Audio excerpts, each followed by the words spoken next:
రాకాలోకంకి స్వాగతం. ఈ కంటెంట్ మీకు నచ్చినట్టయితే లైక్ చేయండి, మీ బంధుమిత్రులకు షేర్ చేయండి. ఇప్పటివరకు సబ్స్క్రైబ్ చేసుకోకపోతే సబ్స్క్రైబ్ బటన్ని నొక్కండి, అదేవిధంగా బెల్ ఐకాన్ని కూడా తప్పనిసరిగా నొక్కండి. జై హింద్ మిత్రులారా. గత 2-3 రోజులుగా ఇరాన్ అట్టుడుకుతోంది.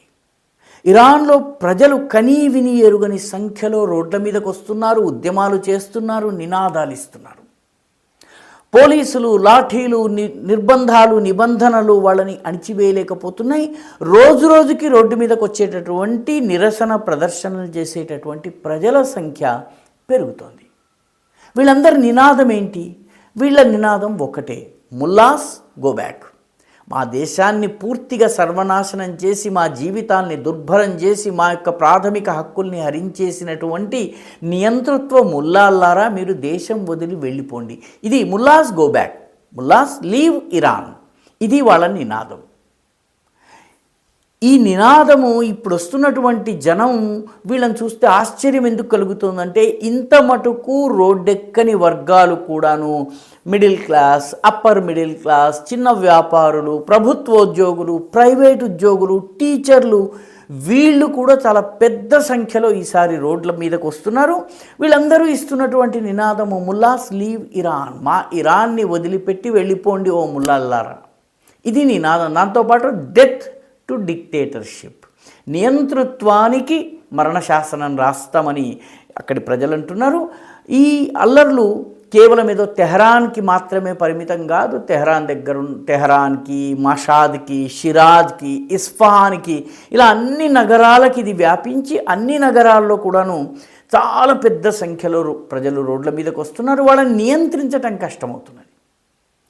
ఇరాన్లో ఇప్పుడు జరుగుతున్నటువంటి అల్లర్లను 2022-23లో జరిగిన అల్లర్లతో పోల్చవచ్చు. నిజానికి వాటికన్నా ఈసారి జనం ఎక్కువ వస్తున్నారు.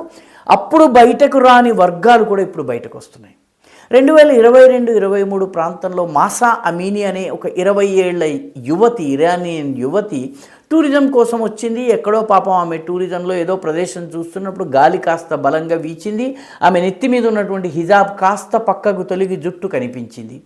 ఈ ఒక్క నేరానికి ఇరాన్లో ఉన్నటువంటి మత విశ్వాసాల్ని ప్రజల మీద బలంగా రుద్దేటటువంటి మారల్ పోలీస్ ఎవరైతే ఉన్నారో, ఇస్లామిక్ పోలీస్ అంటారు వాళ్ళని, వాళ్ళు ఆమెని తీసుకెళ్ళి జైల్లో కొట్టారు. ఈ దెబ్బలకి తాళలేక ఆమె చనిపోయింది.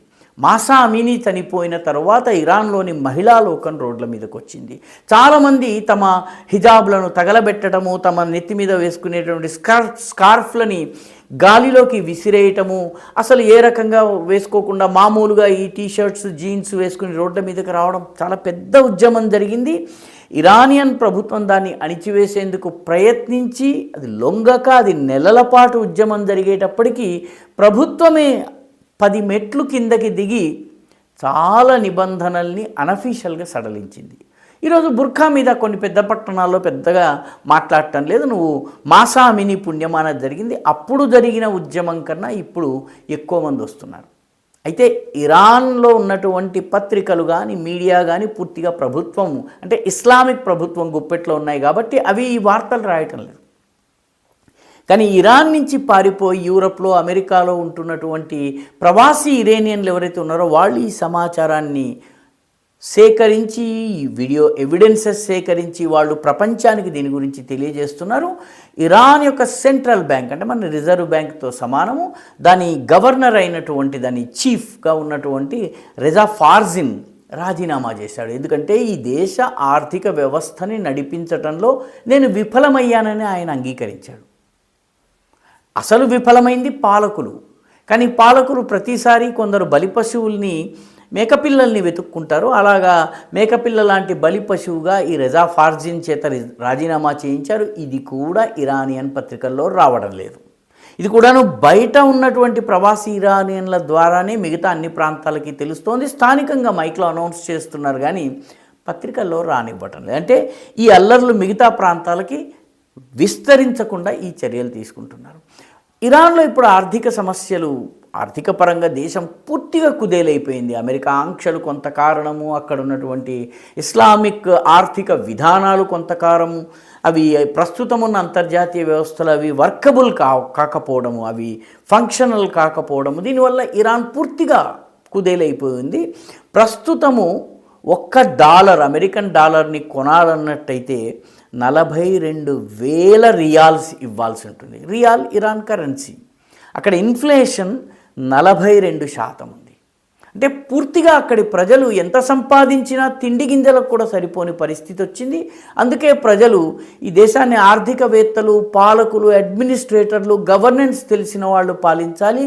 ముల్లాస్ గో బ్యాక్, ముల్లాస్ లీవ్ ఇరాన్ అన్నటువంటి నినాదంతో ఇరాన్ అట్టుడుగుతోంది. ప్రభుత్వం తన ఇనుప బూట్లతో దీన్ని ఒక నెలలోపో, 15 రోజుల్లోపో, 10 రోజుల్లోపో దీన్ని అణిచివేయవచ్చు. కానీ ప్రతి ఏడాది 2 ఏళ్లకు ఒకసారి ఇరాన్లో ఈ రకమైనటువంటి ప్రజాగ్రహం పెళ్ళుబుకి అక్కడున్నటువంటి మతోన్మాద నియంతృత్వ ప్రభుత్వాలను కుదిపేసేటటువంటి ప్రయత్నం చేస్తోంది.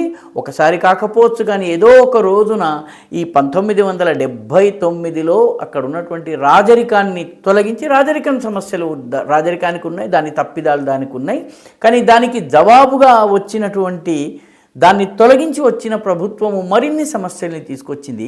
పెనంలోంచి ఇరాన్ ప్రజల్ని పొయ్యిలోకి పారేసింది. కత్తిపోయి డోలు వచ్చే ఢామ్ ఢామ్ ఢామ్ పరిస్థితి ఏర్పడింది. దాంతో ఇరానీ ప్రజలు ఈరోజు పూర్తిగా విసిగిపోయి ఉన్నారు. ఈ ప్రభుత్వాన్ని పడదోసేందుకు సిద్ధమవుతున్నారు. భారీ ఉద్యమం నడుస్తోంది. దీనిని గల్ఫ్లో ఉన్నటువంటి ముస్లిం పత్రికలు కూడా బహుళ ప్రచారాన్ని ఇస్తున్నాయి. ఇరాన్లో మాత్రము పత్రికల్లో, మీడియాలో ఇది తెలియకుండా ప్రయత్నం చేస్తున్నారు.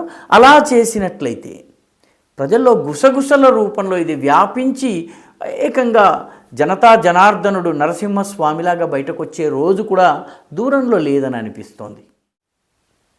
ఈ వీడియో మీకు నచ్చినట్టయితే లైక్ చేయండి, షేర్ చేయండి, ఈ ఛానల్కు సబ్స్క్రైబ్ చేయండి. మీ అభిప్రాయాన్ని కమెంట్ల రూపంలో తప్పనిసరిగా పంపించండి.